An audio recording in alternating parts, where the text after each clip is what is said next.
Welcome everyone, thank you for joining me today.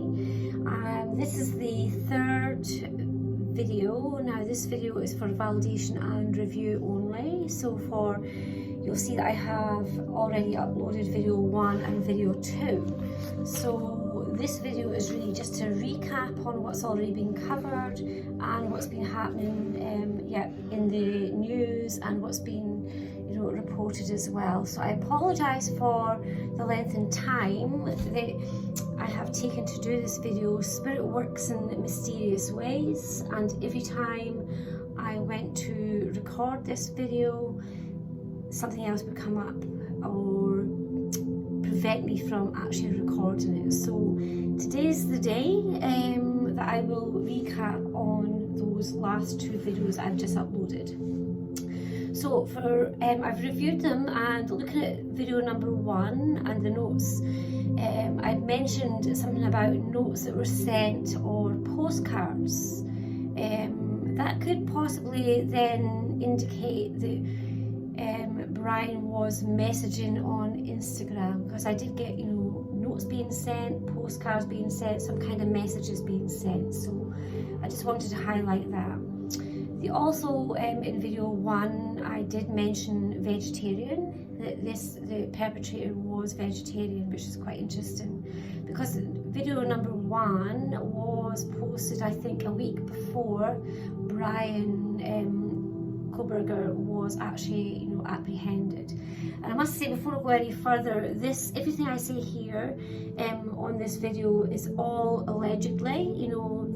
He is innocent until proven guilty, and I also have to mention that it is for entertainment purposes only, for legal reasons, even though I will again say it is not entertaining.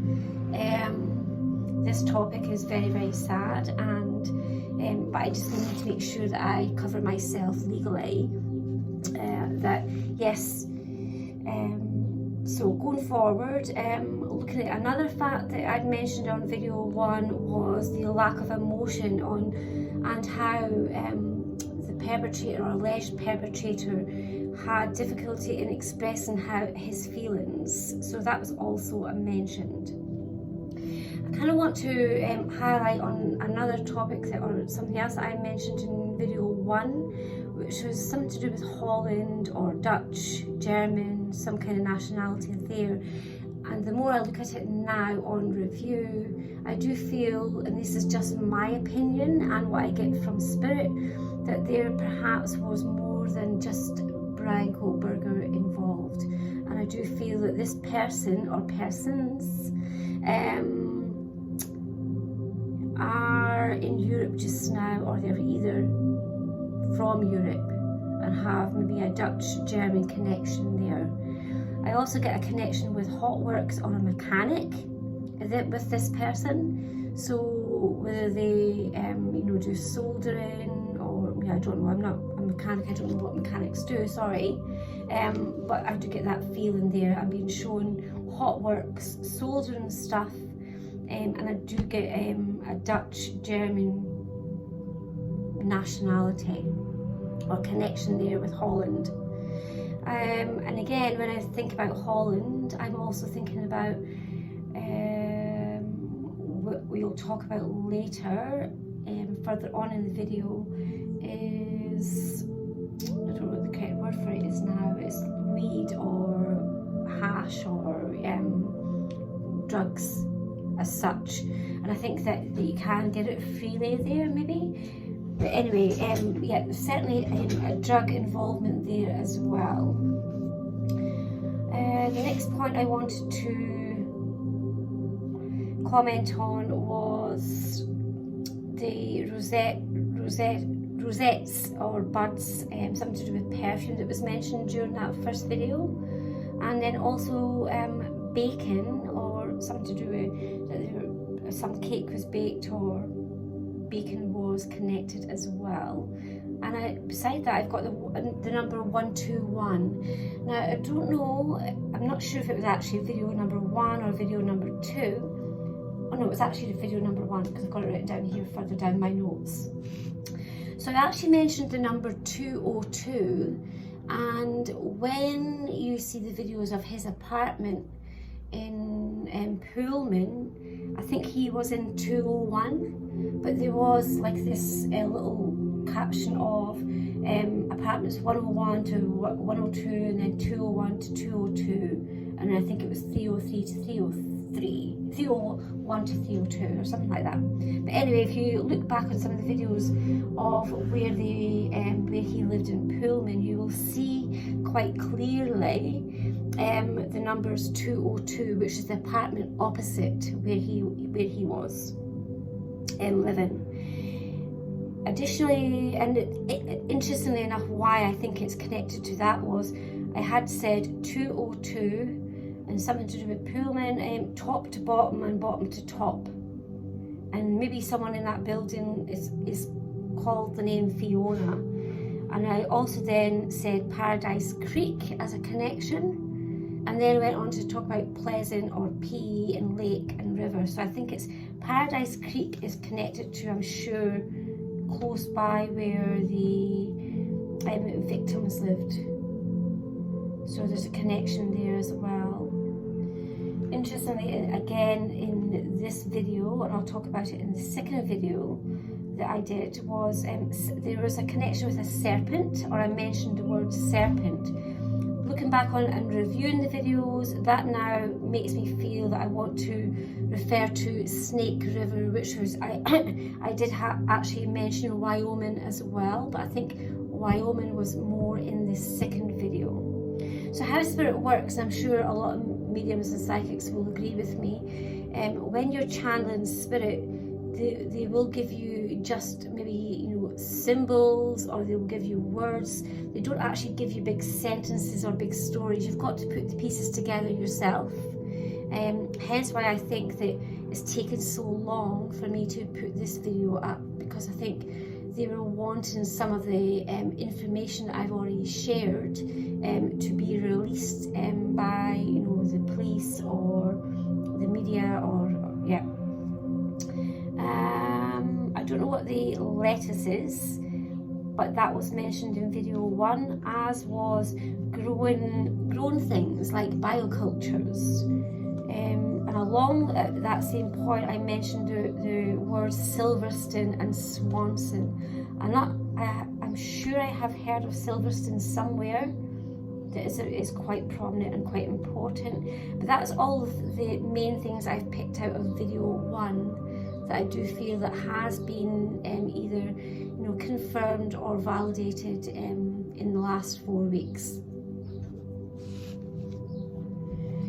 On video 2, I did mention something about Ethan, and again, this is triggering. If this is triggering, I apologize, and please stop the video now, because some of the content isn't very pleasant. And so where I mentioned Ethan, and I felt that I'd been showing Ethan's legs, when I was reviewing the video, I kept hearing run, or start running.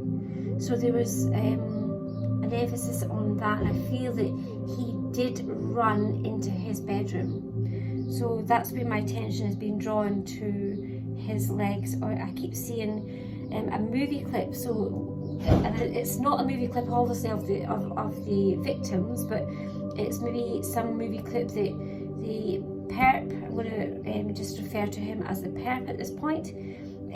It's like some video that or movie that he has watched in the past. Maybe it's a horror movie of some sort, where you've got victims that are being hunted and they're running through the woods, and that's what I'm being given or shown here as a connection with Ethan. For some reason I'm being told to run or start running, but there's certainly an emphasis on his legs, on his leg area. And what else? I apologise for that. There's someone outside tooting their horn. Oh yeah, I've got written down here in video 2 that for one of the reasons why do we think that perhaps what was the motivation behind it? And I keep getting around about he was delusional, narcissistic, he actually thought that he was trying to make people see that he was worthy and that other people weren't worthy. There's a dog and 13. Yeah, and I do believe that this wasn't his first rodeo. This wasn't his first killing. I am getting the information here around this second video to do with he had maybe been involved in some, again all allegedly, been involved in some other incident where one person and their dog had actually been killed. That's what I'm being given or shown, and I feel it was at night. It was. Then it's interesting because I'm being shown two conflicting things. I'm being shown a woman with a dog, but at the same time I'm being shown a woman as a survivor. So I don't know if they're two separate cases or what the connection is there, but it was a male that passed away, I'm sure, and also a dog. Okay, the 5521 and a badge, again I want to mention that, and there is definitely a military or an Air Force connection here. National Park, Lewiston, Snake River and Johnson was also mentioned, and over the last 4 weeks I think that's part of the route that he took, the perpetrator, after he left the house. I feel that the cannon was symbolic. I think it's literal thinking, a door or the door or the wall that I was talking about in the second video. I feel now when I re-look at that video, I am actually being shown it, or feel that it's more like a crawl space. And interestingly, I mentioned around that time as well something to do with a tailor. Now I actually thought that was someone that was maybe, you know, there was woodwork or shoemaker and a tailor, but it's actually now, looking back, Taylor Road is connected to this case. I haven't quite figured out what Flint means yet. Interestingly, again, I do feel that the gondola that I mentioned, the blueberry, there is a connection to the other killing that I said, or that I mentioned earlier, where there was a male that had passed away. I'm sure there was something in the news, but I didn't, again, because if I'm doing readings like this, Spirit often will highlight things and you'll see it, and then if you go back to look for it, you can't find it. So I couldn't find what this referred to, but I feel it was where the river was or the lake or wherever the gondolas are, where this male passed away that was stabbed at night. There is a celebration, or a yearly celebration, where they turn the river blue or the lake blue, or wherever these gondolas are. They actually celebrate maybe the start of the football season. I'm not sure what I'm sorry for my ignorance, but I'm not sure what you call it over in America, where it's sport, like, you know, softball or football, or yeah, and that is connected to the gondola and the blueberries or bluebells, something to do with blue anyway. And saying that again, I just want to highlight the starfish, a bull, and that is all connected again. So that was my review really on the last two videos. I will just do another video shortly and reconnect with what I feel and what I'm getting to wrap all this up. Okay, thank you all. Bye.